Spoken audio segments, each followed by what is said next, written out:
Hey, everybody, and welcome to big episode number 98, the fourth season of the Fantasy Fullback Dive, brought to you by the good people at the Roto Street Journal, paving your way, acting as your lead blocker to fantasy excellence, glory, trophies, just confetti falling from the skies, whatever turns you on fantasy-wise. It's getting closer, guys.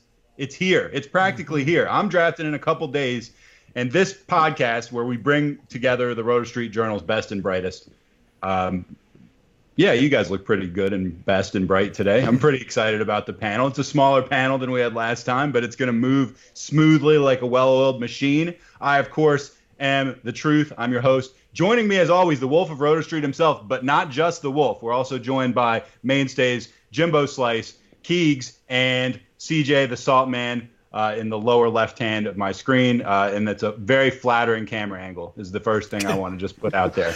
All of you guys, actually. You all look great. How you guys doing? You doing all right? Doing fantastic, yeah. We're doing great. Awesome. Man, I'm drafting on Saturday. So and we're recording this now on a Thursday evening. This is our all wide receivers roundtable conversation with the experts on the staff in this very category. I'm actually really excited because I'm hoping to pick you guys' brains. I'm having a real hard time with the fourth and fifth round turn. I'm picking first in my hometown draft, and my first three picks are amazing. And then you get to that 48, 49 back-to-back pick, and I just don't like what's there. And so I'm hoping you guys are going to help me clear some of that stuff up today. We're going to get right into it. We're going to get into question number one. Who's the first wide receiver you'd take in 2019? Where would you rank him overall? I'm just going to start you up with Jimbo Slice in the upper left. Who you got first, Jimmy? You know, I don't really think you can go wrong with either of these guys. It's more of a personal preference, I suppose. I lean Davante Adams, and I'd put him sixth overall right behind your big four running backs and David Johnson. I just think him and Rodgers have this unreal connection. I almost trust Rodgers a little more than Watson. Watson's got the injury history, that offensive line. He scrambles a lot. He's a little more riskier. I know Rodgers does miss time, but the numbers that Adams puts up is insane. And even in his worst years, it's crazy what he does on the team. So I'd go Adams first. When you say the big four running backs plus David Johnson, who are you including in your big four right now? Because I've seen a few variations of that. Who are your undisputed top four guys? Barkley, Kamara, McCaffrey, and with the recent Zeke contract news, got to be Zeke. That's what I was checking on. Okay, so Zeke's your number four, and you would jump with Johnson before that, but after that you're going Davante, huh? Okay, Wolf, what about you? I'm also Davante Adams. I don't have Zeke in my big four quite yet until that dotted line is signed. Like I'm not believing it. I could see him holding out and being petty that he's below Gurley on the pay scale. He seems like a dick like that. So I don't have Zeke in my top four yet, so I go Adams fifth. Everything Jimmy said, 14 points was his worst game last year. If you extrapolate that over a full season, he's a top 12 receiver still. So his worst game, and as a full season, still the best. That's insane. Plus Rodgers says, I want to get this guy 200 targets. It's insane. So I'm a huge Davante Adams fan. Huge ceiling, huge floor. It doesn't get better, in my opinion, than that. All right, cool. Keegs, what are your thoughts on this? Who would you take first? Where would you take him? Kind of like Jimmy said, it's really a preference thing. They're the two best receivers in the league, but Eileen Hopkins, just because I think talent-wise, just pure talent-wise, I think Hopkins has got Adams beat.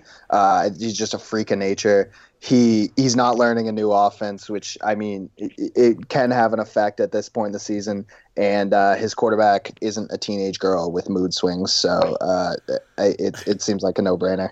I'd probably put him around fifth. I think I might even throw him ahead of DJ. Okay. CJ, thoughts?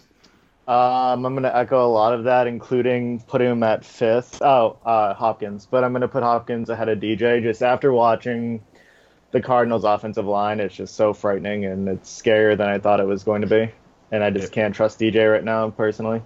But, Hopkins hasn't had this talent around him his entire career, adding Duke Johnson, finally healthy, Deshaun Watson, Fuller, everyone. So Lamar Miller coming out of the backfield like a steam engine. Absolute weapon. Like a broken steam engine. Right. Can I toss out Odell Beckham though? I'm surprised. I thought somebody would at least say him. I mean, out of the guys we've said, they're safer, and I would go either of these two. But Odell Beckham has to have the biggest ceiling. I mean, considering what he's done, the records he's set with Elisha Manning throwing him the fucking rock. When you give him Baker Mayfield and the routes this guy runs, they're a match made in heaven. If this guy plays 16, I would not be surprised at all to see Odell just having the best receiver season maybe we've ever seen. He's gonna blow some doors off if he stays healthy. I think these guys, all three of the guys you just said, all have just monstrous ceilings. Yeah. I mean, I feel like with Hopkins, a lot of people, and Hopkins would be my choice for whatever it's worth, slightly trailed by Adams. But, people talk about what, the floor of Hopkins, because his hands are just so great. It seems like he just always gets his catches no matter what. He's targeted a million times. But, I mean, I feel like he could blow up even more than he already has. I mean, there's almost no stat line you could put out for Hopkins that would blow me away. So I don't actually think Odell's ceiling is markedly higher than either of those guys. Although I'm very intrigued. Don't get me wrong. I don't know. What do you guys think? I think this is the talent with Baker. I think could be a better passer than I love Deshaun Watson, especially in fantasy with the rushing. But as just a pure thrower, I think there's throws that Baker can make that very few QBs can, and I think there's plays that Odell can make that no receivers can. I don't know. If those two marry as perfectly as they can, I just love it. I don't know. I think Baker is a better quarterback than Deshaun Watson. I'm willing to give you that. I'm not convinced there's any catch that Odell Beckham can make that DeAndre Hopkins can't make. Yeah, that's a good point, too. I mean, I don't know. And also, I just don't buy that he can play 16 games. Yeah, that's the biggest concern with him, the health. He's missed like 10 over the last 2 years. I mean, and he's already been out with a hip pointer during practice, and it's just, I don't know, it's hard. I'm getting a little nervous about the Browns. I feel like they're getting a little like last year Jaguars syndrome, where like they talk about how great they are so much, and then maybe they're not all that great. Yeah, I'm cautiously optimistic about the Browns, but I'm scared too. All right, so Jimbo was listening really, really intently to Keegs' answer for a while there, and I guess he didn't like what he was hearing because then he disappeared. Maybe he'll be back, maybe not. It doesn't look like it. I'm going to lean on you guys. You're my guys. I'm going to count on you guys to carry Jimmy's content load. Next man. We're going to go right into question number 2 here. Antonio Brown. I don't know if you guys have been following Antonio Brown this offseason. He's been in the news once or twice.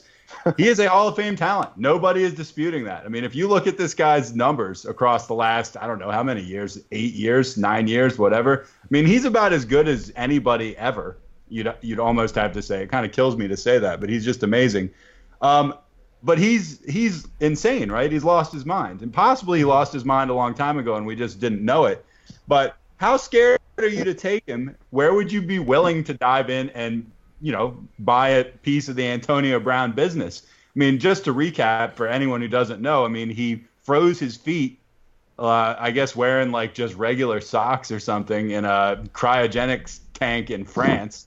And now he's arguing about wanting to use like a 1950s single bar face mask helmet or whatever, and saying he won't play. So I don't know. Like, what do you guys think? Are you as gun shy about this as I am? What do you think, Wolf?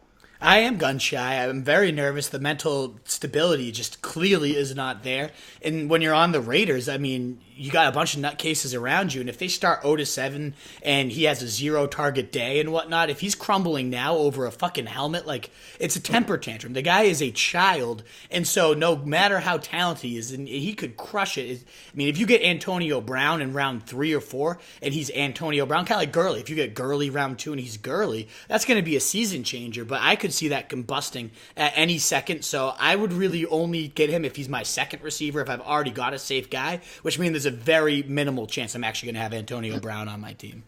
Where you think, like, what, 4th round, 3rd round? Yeah, like not probably mid to late 3rd. I would probably, that's where I would see him fall to me and I could actually take him. But that's pick 35, 40. Someone's going to take him before me. Yeah, I mean, that would mean you're taking him as your second receiver. That means you're bypassing the stable, basically. You got one running back, and then your third pick's Antonio Brown. I don't like that at all. Keegs, what do you think? How interested are you in being in the AB business? I mean, clearly, like, he's a lunatic, but I think to a certain extent he just loves drama, and his whole Steeler situation wasn't enough for him, so he destroyed his feet and started bitching about his helmet. But when it comes down to it, he's still AB. I mean, Derek Carr isn't Ben Roethlisberger, but I'm not a Derek Carr hater. I think he can work some magic with him there. I think, especially if I go running back in the first, if he's there early to mid-second, I'm taking him. Wow, early to mid-second round, Antonio Brown. CJ, thoughts? I mean, personally, I still think he's going to finish as like a top 7 to 10 wide receiver, but I don't like my fantasy locker room to have headaches in it, so I don't think he's going to be on any of my teams.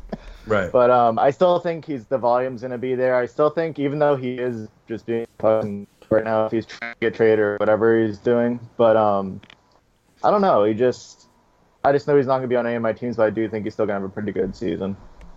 Yeah, I'm not interested in Antonio Brown. And that's not to say that I wouldn't take him at some point, but when I'm doing my mocks and I'm picking first, my third round pick is the first pick in the third. It's the 25th pick overall, 12-team league.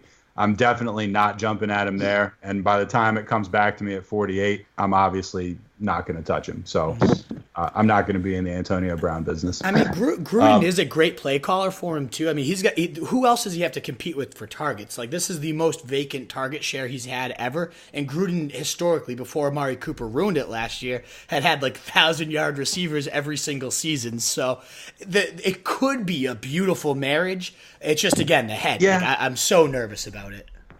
It could be, but I mean, Antonio Brown was one of the surest things in fantasy for a long time, and he's not now. He could prove us all wrong by having an amazing performance this year, or even make his stock just go through the roof. Hey, look, I can go to the Raiders and still put up these massive numbers with greatly depleted talent around me, and his legend would grow. But man, I'm scared. I'm scared to use a pick that high. Are you guys buying into it that this is kind of a hard knock charade, or no, not at all? I could It see wouldn't that. shock me. I don't think that's crazy, CJ. Yeah. Not at all. I don't think I could that's totally crazy. see that. And I also want to say I kind of agree with Keegs when they say, "Oh, I think he just likes drama." I mean, it's like I feel like he's just starting shit. Like there doesn't seem to be any rhyme or reason for what he's doing. It doesn't make any sense, and I don't think he's actually mentally ill. I mean, maybe he is. I don't know, but like it just You seems see that like blonde mustache? I don't know. Yeah, I mean, the mustache was not a great look. Yeah. All right, we're moving on to question number 3. The Vikings wide receivers, the Rams wide receivers, they've all been so productive. I mean, multiple guys on both teams. Picking the right one can be tricky. I actually got this as kind of a mailbag question. Someone was asking me, who do you like better between Diggs and Thielen? Obviously, he's looking at big play potential, more so from Diggs, and consistency from Thielen, at least allegedly. But we want to know who scores the most in their respective groups, those groups being the Vikings wide receivers and the Rams wide receivers. I'll start it with CJ. CJ, who do you like most on the Vikings? Who do you like most on the Rams? So I love Stephon Diggs. He's one of my favorite receivers in the league, but he can't stay healthy, and he kind of he'll play the games, but he'll run until it go through like a little hamstring thing. He'll play a few snaps. He'll end up fucking you with like a 0 or a 3-point game here and there. So I'm going to go with Thielen, even though he kind of fell off a bit at the end of last year. And then for the Rams, I'm going to go with Cooks. Just because he's such like a weird receiver, because everyone thinks he's soft and he sucks and whatever, but all he does is put up 1,000-yard seasons. But I'm going to put so I'd have Thielen and Cooks, and then I'm going to do Cooper Kupp as like a close second behind Cooks. Keegs, what do you think? For the Vikings, I love Diggs. I think at this point, I think Thielen's great, but I think defenses are a lot more aware of him now. And when it comes down to it, when you just look at the two as athletes, Thielen's just easier to cover. And when their new OC Stefanski come in last year, those last couple games, Diggs was way heavier targeted, produced a ton. So I think it's just a good system for him. I think he's in a good spot. And with the Rams, I'm going Robert Woods. I think he's the most consistent of the bunch, really. Kupp's coming off the ACL, so I think he's going to be healthy. He's going to be fine, but you never really know where that's going to go. And I just look at it saying, like, if I'm Sean McVay, which clearly you can see that I'm not, but if I'm Sean McVay, I'm probably using Kupp as like an Edelman-type short passing. I'm sending Cooks crazy deep and occupy the DBs, and that just leaves a ton of space in the middle for Robert Woods just to wreak havoc in the intermediate. The Diggs-Woods duo. Okay. Wolf, thoughts, objections? It's funny you say if I was Sean McVay. When I was recording with Scott Barrett the other day before we went live, he said, "Oh, you look exactly like Sean McVay with a Boston accent." So I'll take that. Sean McVay's a stud. If only that came with his girlfriend in the brain too, then I'd be quite happy. Veronica. When I was recording with Adam Schefter the other day. Yes, exactly. You mentioned when I was having wine with Field Yates. Yeah, exactly. I don't even know why I'm still talking to you peasants anymore. I know. No. Seriously. Thanks for leaving us table scraps. Absolutely. But no, I'm on the Thielen and Cooks train, I think. I mean, I think what Keith said has some huge validity. It was 33 targets for Diggs as compared to only 12 for Thielen. And Diggs does fit that kind of Kubiak style Alpha X more than Diggs fits that more than Thielen does, who's more that slot guy who's really shifty and whatnot. But in terms of what this offense does, it's a lot of play action, a lot of pound the rock and go deep. And I really think Diggs is better at that. But then throughout the preseason, you just keep seeing Adam Thielen tracking these 35-yard bombs, it seems like every single week. And so even though that target share was a little more questionable, a little shakier at the end of the year, only 4 targets a game, I feel better about him potentially rebounding. Whereas Brandon Cooks, too, when Kupp played, he actually averaged 19.5 fantasy points per game. That was significantly better than when Kupp wasn't in the lineup. It just becomes so much harder to defend. You'd think, a higher target share would result in less fantasy points, but that wasn't the case. That was the 7th most over any receiver last year. So, that was a great output. I think when Kupp's back in there, the offense hums so much better all around. I think it was you, CJ, that sent me Goff's metrics with Kupp and without him, and it was like 6 point different per week. It was insane. So I'm excited he's back. Apparently he's looking faster than ever, and I love Cooper Kupp. But to me, it's Brandon Cooks. Even if Robert Woods leads him in targets, I think Brandon Cooks gets those money balls, and it's him that I go with. All right. Moving on to question number 4. Godwin, Lockett, and Galladay. And by the way, these are some of these guys that are always around at the turn I was talking about. I always have a chance to take Tyler Lockett. These are 3 guys who are often pegged to join the elite in 2019. We're going to use the elite in quotes there. Who do you expect to do so the most of these 3 guys and the least? Now, I'm just going to jump in right now and say that all of you guys picked Galladay as the least most likely to bust into that category, and I happen to agree with that sentiment. So I'm not going to waste our time going around in circles on that particular one. But as far as the most, Keegs and the Wolf both like Lockett the most. Now, Jimbo liked Godwin. Jimbo, who doesn't have any power in his apartment and won't be responding to this question. So, CJ, what are your thoughts? Who's the most likely to make the jump between Lockett and Godwin? I'll speak for my cousin Jimbo, and I'm going to say Godwin. Even though Wolf has kind of turned me on to Lockett lately, just because he's turned me into like this big Seattle 12s fan with Carson and Lockett at this point. But I don't know, it seems like right now that Godwin, I think even Mike Evans said it, that him and Godwin are kind of competing for the number 1 spot right now, even though I don't know how much I actually believe that. But even just watching like some of their preseason games, Godwin, like the first preseason game, is peppered on their first drive, and he's really athletic, he makes a ton of plays, and even though everyone's jerking off over him and everything, I'm gonna go with Godwin. All right, one of you guys that's jerking off all over Lockett, as I think is the term that CJ just. All right, Wolf, convince me, because I never take the guy at the turn. He's almost always there. I never take him as my second wide receiver. I'm scared of the Seattle offense. Or at least, I just am. So please convince me on Tyler Lockett, because I'm not convinced right now. First thing I would say, though, is if both of these guys are sitting there at that turn, go both of them. I love them both. So really? This is 48-49 instead of adding 48-49, Lockett, Godwin, and you have Hopkins already as a keeper. You're in great fucking shape. I would love that. What if the alternative was I could add like Derrick Henry, David Montgomery? That would change things up. If a workhorse is sitting there, then I would go Lockett over Godwin, and then I would take one of those workhorses over I would go Lockett workhorse because I would go Lockett. One, he's the number 1 now. Doug Baldwin's gone. He had a historically efficient season last year. Perfect passer rating when targeted by Russell Wilson. He finishes the wide receiver 14 on the 57th most targets in the league. That's insane efficiency. Okay, and there's a million other metrics that will tell you how efficient this guy was, but he's insanely explosive down the field, tracks the ball as good as anybody. Him and Russell Wilson, again, perfect chemistry. Like, not even great chemistry, perfect chemistry. And then you tell me Baldwin's gone, who averaged right around 115, 120 targets as the true number one. They're saying out of camp that Brock Heward covered the team for 11 years, said, I've never seen in all my years covering camp them make such a concerted effort to get one guy the ball as they have with Tyler Lockett right now. So yeah, of course the efficiency is going to regress. It's perfect. It's bound to regress. But if that volume spikes to, going from the 57th target to 120 or so, they're calling him a 100-catch candidate. This guy does get 100 catches. He's so explosive. The damage he's going to do is similar to Tyreek Hill level. I think he's going to be that fourth-round guy that just wins people leagues. I love Lockett. And I love Godwin. He's going to probably catch 90 balls as Bruce Arians' slot guy. Probably the safer bet of the two, but to me, Lockett has that just true, genuine blow-up upside. And as you mentioned, jerking off, I had to get new lotion like 3 times this week every time I put on the Lockett tape. It was unbelievable. Oh, man. New lotion. You should start. You should gotta start go to left getting hand. To like Costco or BJ's. You can get them. I really should. Gigantic like pump cans. Well, I do. That's what I'm saying. I've gone through like tubs of this shit. Like I had to get. I kind of feel like when we July or August, we should probably get sponsored by some sort of lotion company, and they should send us like a gigantic case of something. We'd be like, all right, well here's your supply for the season, and here's your Jergens. You're like Yeah. this. It's like, well, this isn't going to be enough. It's a great Been watching call. Tyler Lockett tape all day. Yeah.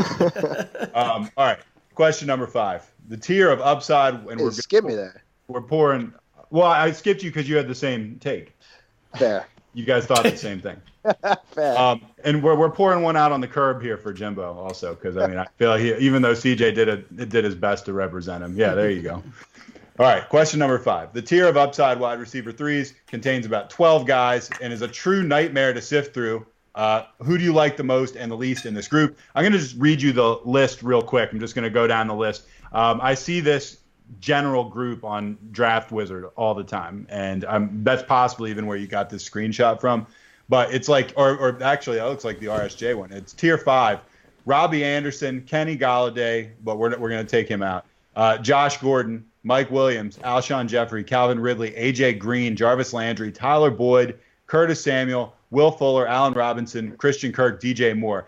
It is tough to sift through that group. I mean, I'm glad we're asking this question because to me, like, there's 1 or 2 guys maybe that I'm not that into, 1 or 2 guys maybe I like a little bit more, but a lot of these guys seem almost interchangeable to me. I'll just say right now, Jimbo likes Alshon Jeffrey the most. He likes Mike Williams the least. He's not here to defend those picks. Those are his picks, and I'm putting them out there. CJ, who do you like the best on this list? Who do you like the least? I got a little sidetracked because Tom Brady just ran on the field. But Oh God, I got to jerk off again. You gotta get that like 54-ounce lotion. So it's, I don't know, it's kind of a weird group. I don't know, there's just something about the group where there's I like a lot of it, I hate a lot of it. But I think I just really like Josh Gordon ceiling the most. He was just peppered with targets last year when he was in, even though a lot of it was forced and everything. Mm-hmm. So I like his ceiling the most. I also like Will Fuller's ceiling. He's going to be great for 8 games or so. And then, I just don't really care about Alshon Jeffrey. I know Wolf has a few stats about him. I'm just a guy I've just never really cared about much. There's a ton of mouths to feed there, just whatever to me. And then Tyler Boyd without AJ Green is pretty average in my opinion. Don't you think Alshon Jeffrey, whether he's good or puts up numbers this year or not, don't you think he's just one of the most unsexy guys? Oh, yeah. I could not be like Eli Manning to Alshon Jeffrey hookup would be the least sexy hookup, probably, really unsexy. Can you think of who's someone unsexier than Alshon Jeffrey, Wolf? And there's no real sex appeal to him. I mean, I don't know. Allen Robinson doesn't really have any, in my opinion, either. That's a great one. He's very unsexy. Oh, yeah. That's a good one.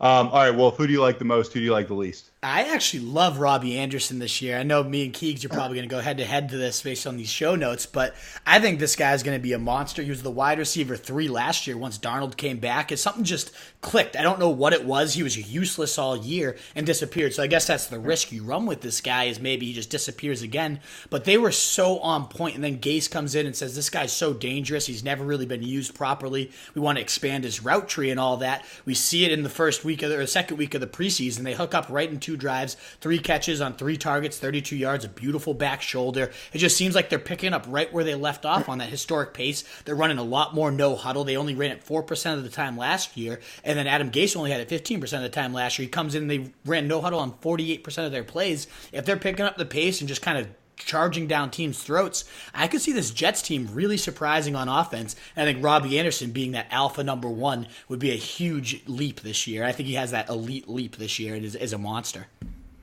Keegs, a lot of Robbie Anderson love coming from the Wolf over here. Your thoughts on that Robbie Anderson love? I'm going to bring in a little Robbie Anderson hate. I've never really been a fan of the guy, to be honest. A little biased, I guess. But also, you look at Wolf talked about the inconsistencies, and I don't think an inconsistent wide receiver and a young quarterback is necessarily an awesome combination. And then they go out and get Jameson Crowder, who I think is going to be the guy they like pepper. Yeah. And I think he's the guy there. And as far as guys I like here, obviously Josh Gordon, that he finally has a preseason to work with Brady, get himself together, and he looks like he's got his brain at least somewhat in the right place. But also, I don't understand the CJ take that Tyler Boyd without AJ Green is gross, because last year Tyler Boyd was Tyler Boyd without AJ Green, and he had the best year of his career. He's in a new offense, and I'm excited about him, honestly. CJ, defend your Tyler Boyd take. I don't have the stats right in front of me, but I think, Wolf, do you know them? Didn't his stats drop a ton? They dropped pretty significantly. I don't know the exact amount, but I think it was something like he averaged like 17 with AJ Green. It went down to like 13. It was a solid like 4 to 5 point a week hit. It's just one of those things when he's getting that number 1 attention, he seemed to really fizzle out. He needs AJ Green to draw that top guy. And maybe it'll be different under Zach Taylor, who has that background with Sean McVay, and Tyler Boyd, a very Robert Woods type of target. But I don't know. I haven't seen him get it done without AJ Green. He had his biggest games definitely with AJ Green in the lineup. So I'd be nervous for however long AJ Green's out. Stats. I can tell you one thing I'm not going to be using when I'm selecting my fantasy football team, and that's stats. See how that works out for you. I'm going to be going with all hunches, all gut feelings. Got to get that good locker room like CJ likes. Yeah. I'm not important. cancers. I'm not dealing with any locker room cancers, and I'm not taking stats into account at all. You just said you were excited about Josh Gordon. I mean, he's not a cancer, super I guess, excited but about Josh he's not going to Gordon. be. He's not going to be on my excited team. about him. I have a real hunch about him. he's a Got bad real gut influence. feeling. Yeah. Just because I liked him, it doesn't mean he's going to be on my team. Right. I'll pass over. All right. Number 6. Who is the most underpriced wide receiver in fantasy right now that you're going to all have on your teams? We're going to start with Jimbo. Jimbo said Jameson Crowder. I'll do that for him because I actually love that pick. I the thought Wolf Jimbo also made a loves great Jameson Crowder. Go one. ahead. And I love And Robbie you love Anderson. Robbie Anderson. I guess I'm all in on the Jets this year. You love the Jets. I Love Sam wonder- Darnold. You don't think Sam Darnold looks like he has an IQ of like 60.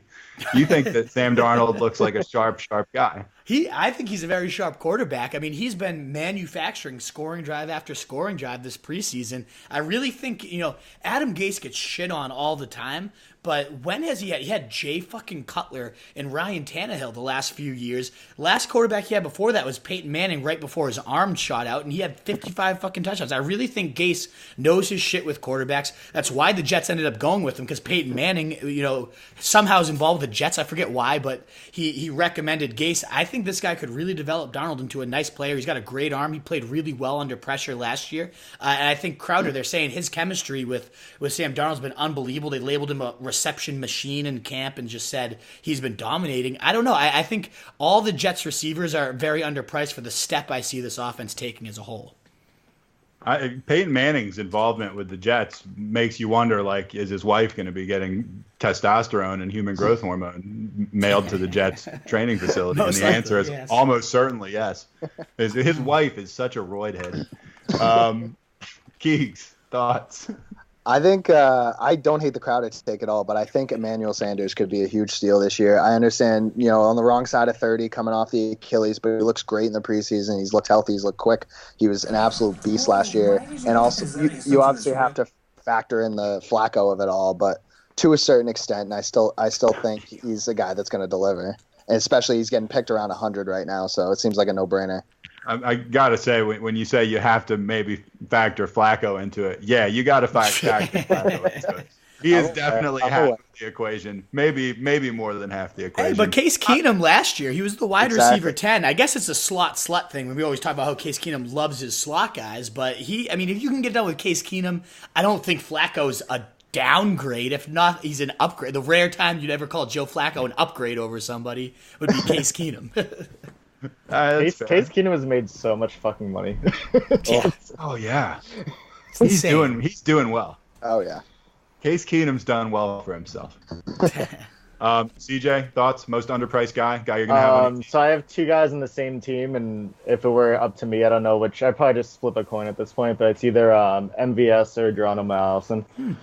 MVS, he was in the doghouse last year with Rodgers. Just like, I don't know, he listened to his coach, so Rodgers didn't like that. And what an asshole listening to your coach. I know. Where do you Must get be off? the most awkward place to ever be. Yeah. So yeah, Rodgers has kind of, I guess, been looking at him more during training camp and everything, and then Geronimo's running a lot out of the slot. So one of those guys, I'm just not sure which one it's going to be, but I think one of those guys will definitely be on my team. Probably MVS. I like MVS more for whatever it's worth.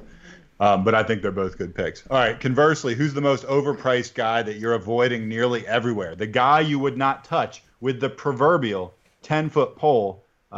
That's code for with Teddy Bridgewater's dick. Jimbo would have said T.Y. Hilton.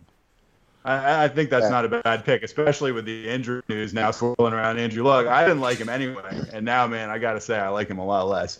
Keegs going with Brandon Cooks, and that's just, it almost just seems like he's trying to start trouble because a lot of the other guys on the panel like Cooks best out of that Rams wide receiver core. So why are you so scared of Brandon Cooks? Still a little butthurt about the Eagles Super Bowl, I think. No, I just like making trouble. Like I said, earlier, if I'm McVay, I'm using Woods as my primary guy. I'm going short to Cup, and I'm sending Cooks deep and maybe get some DPIs or something. But that's not going to reflect in his fantasy. So I don't hate Brandon Cooks. I just think how early he's going, I'm not touching him there, and someone else is gonna. So good luck. All right. Well, Keegs very quickly just throws his hands up and says, I don't hate Brandon Cooks. So I'm going to switch gears and shift to somebody that's willing to really talk about hating somebody. Wolf, who's your guy that you consider to be the most overpriced that you'd never touch? And the follow-up question, do you hate him? This is going to be a shocker to anyone that's ever listened to this podcast. Corey motherfucking asswipe Davis is the worst human being that's ever existed. That's actually his given name. I think that's on his birth certificate. I think so, too. That should be his middle name, but fucking... Yes, I hate him. He's a complete loser. Chicago asswipes, yeah. Yeah, exactly. He's the absolute worst. He couldn't get it done last year at all. He had way more games with less than 5 fantasy points than he did double-digit fantasy points. I cut him for it. The one good game he had was, of course, against me to knock me out of the playoffs, motherfucker. So maybe that's where some of this hate stems from, but he wasn't consistent last year. Chunk of it. Right, but he sucked. That's probably all of it. But he was god awful as the lead guy. And they bring in, Adam Humphries. They bring in AJ Brown. Delaney Walker comes back. So you can't get it done when you have the target lion's share of the looks. And now you're facing these 4 guys for competition. Why are you going to get done? Mariota sucks too. So maybe if Ryan Tannehill takes over, there's hope. But if Ryan Tannehill is your hope, then you're in a horrible situation. They're going to be a run-heavy, ugly offense. There's no reason to touch any of these wideouts. It's just avoid that offense if it's not Derrick Henry. It's kind of like the Flacco thing. The rare instance where Ryan Tannehill may be an upgrade over your quarterback. Exactly. Marcus Mariota. All right, question number 8. Who's a penny stock going after? Hey, dude, CJ's bust. We know CJ. Everybody, you can't miss him. Well, all right. So that's fair. That's fair. CJ, if you had filled out the Google Doc, true. Like I would be skipping you so much. But go ahead. Who's your most? I'm gonna go with Amari Cooper. Last year just seems like an outlier, and as I saw when I was reading through Wolf's rankings, he has his little blurbs, which could be on an app at some point. There was a little stat that he even though he did blow up in Dallas, that 52% of his points did come in 3 games. So even though he did move places and he looked great on paper and it was in Dallas and everything, he's still the same player and is still the same guy I just can't touch. But I probably will touch because I always do. I've been in the Amari Cooper business before myself. Doesn't pay well. Yeah, I got burned on. I lost, my head-to-head bets against the Wolf. My average is actually quite good. But if I wasn't consistently betting on Amari Cooper against him, it would be much, much better. Because I believe I've lost every bet that I've made concerning Amari Cooper with the Wolf. 100%. By the way, my favorite bet the Wolf and I ever made is when we bet on which quarterback would have a better week. And I took Brock Osweiler. To have Deshaun Kaiser. Took Deshaun Kaiser, and I won. That was horrendous. Just dog shit and I versus felt dog confident shit. going in. I was like, no, man, I'm going to win this. And I did. But it was close. It was like 8-6 or something like that. It was something bad. It was like maybe got it. It might have been negative. I think Osweiler had 3, but Kaiser threw 3 picks. It was negative points. Horrible. Right. The rare instance when Brock Osweiler. Yeah, right. All right. Who's a penny stock going after pick 100 who could be a monster in 2019? Jimbo likes James Washington. Too bad. I'd like to hear him talk about that, but we're not going to get to because Jimbo is living in electricity-free apartment, we just found out. They got apartments with electricity these days in some of the bigger cities. Keegs, who do you like? I don't know. You got my boy Kiki going so late. Kiki Kuti. Deshaun Watson absolutely loves him. You got a few guys on that receiving core. I know I talked about how I love Hopkins, but he's not crazy durable. You got, Fuller isn't super durable, and Deshaun Watson just peppers Kiki with targets. And I think with how late he's going, I think he's a good pick. Did you just say Hopkins isn't crazy durable? Doesn't he never get hurt? Is he on the pup now? No. Hopkins never misses a game. I don't know if he's ever missed a game. I feel like that story of him playing without a shoulder last year. He plays through it, but I mean, he played. I think he was 99.9% of his team snaps or something like that. So I think he's at least somewhat durable. CJ, who's a penny stock you like going after pick 100 who could be a monster? I was thinking of one of the rookies. If Paris Campbell was alive, if he'd step on a field at some point, that'd be nice. But I'm gonna say Traquan Smith, even though I would say that last year too. But I think he could win that. The guy murdered me last year. But anyone across from Michael Thomas is gonna get less eyes from the defense, and he's still a home run threat. Hopefully, him and Drew Brees kind of put it together this year, and they can put last year behind them. Wolf. So after pick 100, I mean, Deshaun Jackson's still going after pick 100, which blows my mind. I think he's going to one of my mailbag questions here. My next question was going to be, let's talk about Deshaun Jackson. I love Deshaun Jackson this year. I think Wentz has a cannon arm. Those two they're already making magic all training camp. This guy can still burn with the best of them. So I really like him, but I wanted to go a little bit deeper. So I'm going Keyshawn Johnson out of Arizona, going that pick 350 or something of that nature. And all reports are this guy's been endearing himself to Cliff Kingsbury in Arizona, the coaching staff, a 6th-round pick, but unlike Andy Isabella and now Hakeem Butler, who's hand separated or some shit, I have no idea what's going on there. But this guy has been very reliable the entire time with his routes. He's been exactly where he's supposed to be. He's making great plays with his over defenders. He's got great hands. That was kind of the thing on him was he wasn't an athletic freak, but he was just a great receiver. He got it done at the college level, and we're seeing it again and translating in that Arizona offense. I want every single piece I can get, and this is one of the cheapest pieces, yet every report is he's been the most exciting player, the most reliable player, and that everyone's loved him, and that includes all the veterans too. So maybe a sneaky candidate to be their number one receiver that doesn't get drafted in any leagues. So if you're listening and you've already drafted, check your waiver wire, see if Keyshawn Johnson's out there, because I wouldn't be shocked if this guy just dominates this year. CJ, let me get back to something you said earlier about how bad the Arizona offensive line was, about how it's worse than you even thought. Yeah. How big of a hit are all these players in the Arizona offense going to take from you because of that? Where is Johnson right now on your list? So I'm not shying away from the passing game. I don't know. I just, as the air raid, it's all quick passing. It's all screens, bubble screens, slants, all that type of stuff. So I think that will help the offensive line a little bit. But the few carries that David Johnson has gotten in the preseason have been pretty scary. They just had no holes to run through. It's been a disaster. Is he still a top 10 guy for you? Yeah. I was going to put him, I had the number 2 pick in one of my leagues, and I was actually a week ago thinking of maybe picking him at number 2 if Zeke was still gone. But now it would be no chance. Okay. All right, I'm going to ask you guys like 2 or 3 mailbag questions that are mostly wide receiver centric, and then we're going to cut out after that.